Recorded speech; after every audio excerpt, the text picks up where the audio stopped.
Hi, this is Mardy once again and welcome to my channel.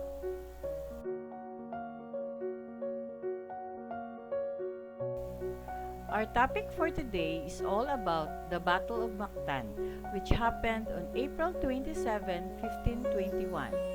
Let us all learn together how the warrior Lapu-Lapu, a native chieftain of Mactan, defeated the Spanish forces under the command of Ferdinand Magellan, who was killed in the battle.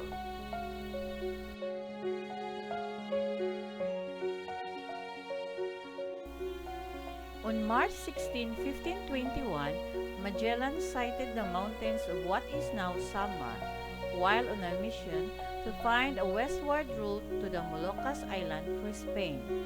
This event marked the arrival of the first Europeans in the archipelago.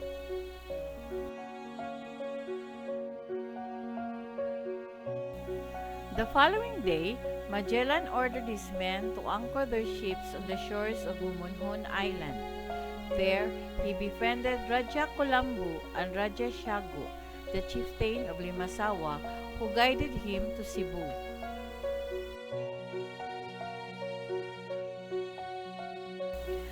He and his queen were baptized into the Catholic faith, taking the Christian names of Carlos in honor of King Charles of Spain and Juana in honor of King Charles' mother. To commemorate this event, Magellan gave Juana the Santo Niño, an image of the infant Jesus, as a symbol of their new alliance.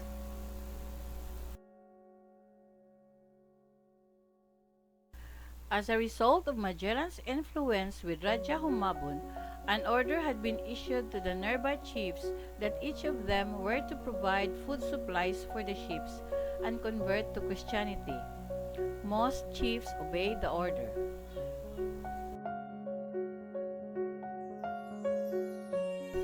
However, Dato Lapu-Lapu, one of the two chiefs within the island of Mactan, was the only chieftain to show his opposition. Lapu-Lapu refused to accept the authority of Raja Humabon in these matters.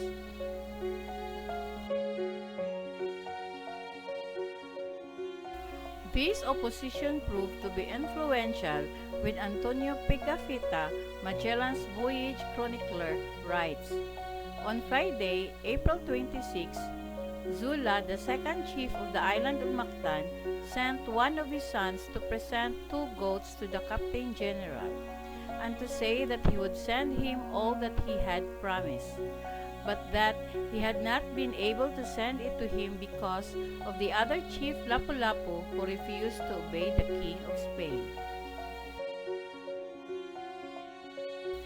Raja Humabon and Dato Zula suggested that Magellan go to the island of Mactan and force his subject chieftain Dato Lapu-Lapu to comply with these orders.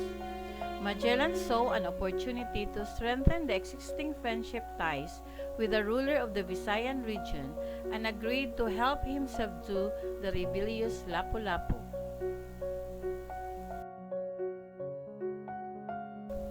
According to the documents of Italian historian Antonio Pigafetta, Magellan tried to convince Lapu-Lapu to comply with Raja Humabon's orders the night before the battle.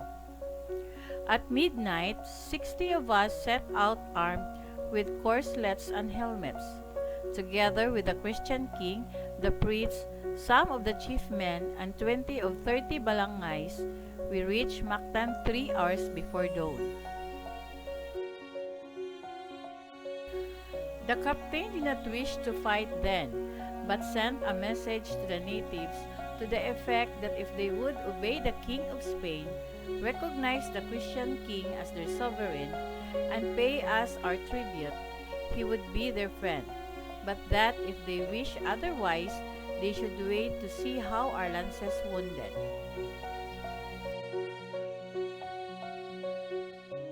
They replied that if we had lances, they had lances of bamboo and stakes hardened with fire. They asked us not to proceed to attack them at once, but to wait until morning, so that they might have more men. They said that in order to induce us to go in search of them, for they had dug certain pit holes between the houses, in order that we might fall into them.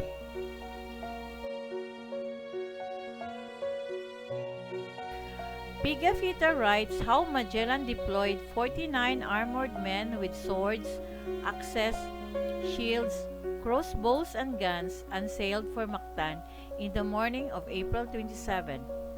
Filipino historians note that because of the rocky outcroppings and coral near the beach, the Spanish soldier could not land on Mactan, forced to anchor their ships far from shore. Magellan could not bring his ship's cannons to bear on Dato Lapu-Lapu's warrior who numbered more than 1,500. When morning came, 49 of us leaped into the water to our thighs and walked through water for more than 2 crossbow flights before we could reach the shore.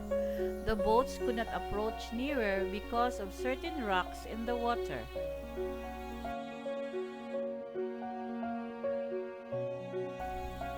The other 11 men remained behind to guard the boats.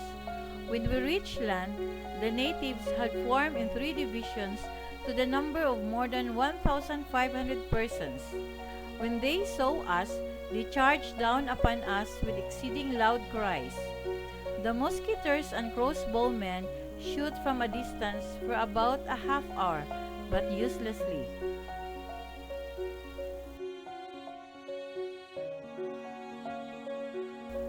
Magellan then tried to scare them off by burning some houses in what is now Buaya, known then as Bulaya. Seeing that, the Captain General sent some men to burn their houses in order to terrify them. When they saw their houses burning, they were roused to greater fury. 2 of our men were killed near the houses, while we burned 20 or 30 houses.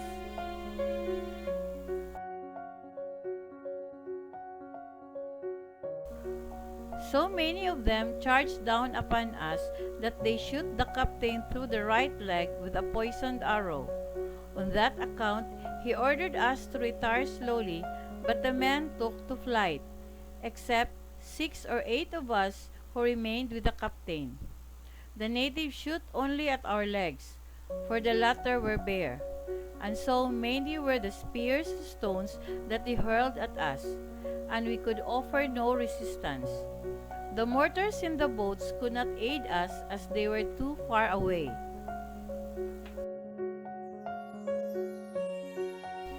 Many of the warriors attacked Magellan. He was wounded in the arm with a spear and in the leg by a kampilan.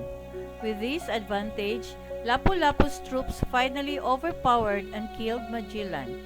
He was stabbed and hacked by spears and swords. Pigafetta and the other managed to escape.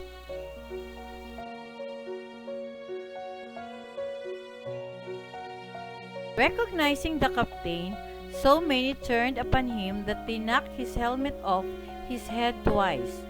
An Indian hurled a bamboo spear into the captain's face, but the latter immediately killed him with his lance, which he left in the Indian's body. Then trying to lay hand on sword, he could draw it out but halfway, because he had been wounded in the arm with a bamboo spear.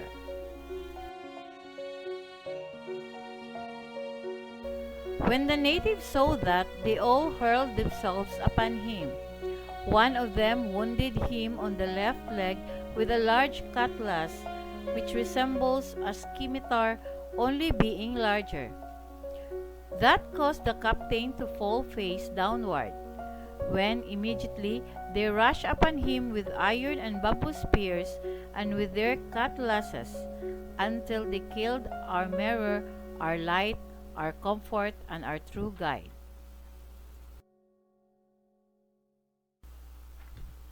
When they wounded him, he turned back many times to see whether we are all in the boats.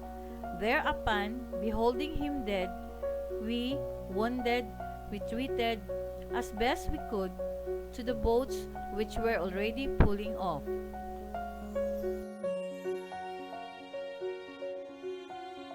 According to Pigafetta, several of Magellan's men were killed in battle.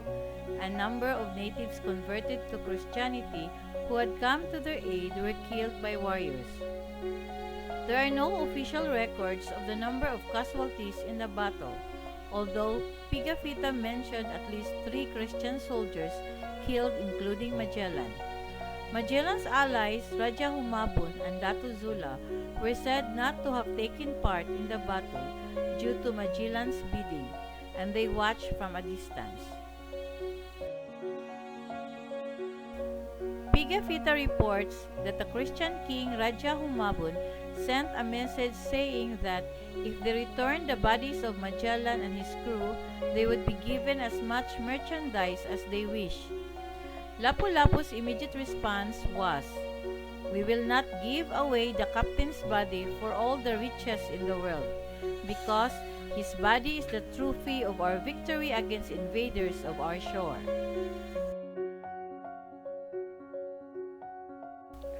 Some of the soldiers who survived the battle and returned to Cebu were poisoned while attending a feast given by Humabon. Magellan was succeeded by Juan Sebastian del Cano as commander of the expedition, who ordered the immediate departure after Humabon's betrayal. Del Cano and his fleet sailed west and returned to Spain in 1522, completing the first circumnavigation of the world. Thank you very much for watching. Please don't forget to like, comment, and subscribe.